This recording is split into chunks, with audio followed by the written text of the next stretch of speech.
there's an app for the Apple Watch that I use called Watch for Tesla, and up to now, to control the Tesla, it's had to use the cloud API interface with Tesla. So to do things like unlock the car, you had to wait for it to go, you know, online essentially and connect to the car via the internet. So it was always a little bit slow. It was brilliant to be able to leave my phone at home, but it was always a little bit slow. Well, now that app has received an absolutely mind-blowing update that lets it control the car via Bluetooth directly. So even if it hasn't got any connection at all, it can still control the car. It literally just behaves like your normal phone key. So it uses Bluetooth and proximity to unlock the car, so you can walk up to the car and just get in. The only caveat is the app itself does actually have to be running on your watch. So you have to just tap a complication to bring the app into the foreground, and then it will work in exactly the same way. So before, if I parked in a place where the signal was really bad, I'd have to actually just get the card out of my wallet and swipe the card to get in and out if I'd left my phone behind. Whereas now I don't need to do that. If there's no connection, I can still use Bluetooth with my watch to get into the car, and that is just amazing. So the awesome thing is, because it's just Bluetooth, there's no delay, you know, everything is just instant, and there's even 3 commands that you can do with the watch when there's no connection. It's not just unlocking the door,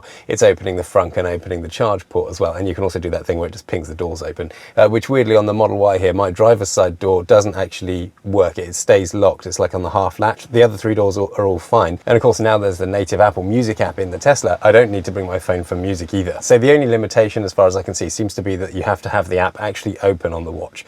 It's not enough to be running in the background like it would be with your phone. The easiest way of just opening the app, of course, is just tapping one of the complications. There's always a couple of complications on my main watch faces that I can tap to open the app, and that's enough to get it to work. And from that point, it is just instant. So to set it up, you've got to make sure the watch app itself is on version 1.2.7. And for me, it was weird because I could see the new features on the phone app that was running 1.2.7, but the watch app hadn't updated. It was still on 1.2.6. So I had to actually uninstall the app from my watch and reinstall it to get it to go onto that latest version where I had the feature. So once you've got the right version on your watch, you just go into settings and then turn on the Bluetooth connection mode and then tap the add key button, and you finish the process off by tapping your card inside the Tesla, and that then connects it as a proper phone key, and you can see it show up in the keys area in the locks section on the Tesla. Obviously I am going to still carry the Tesla key card, and that's the amazing thing about the RFID key card approach that Tesla used. That's a fantastic backup mechanism.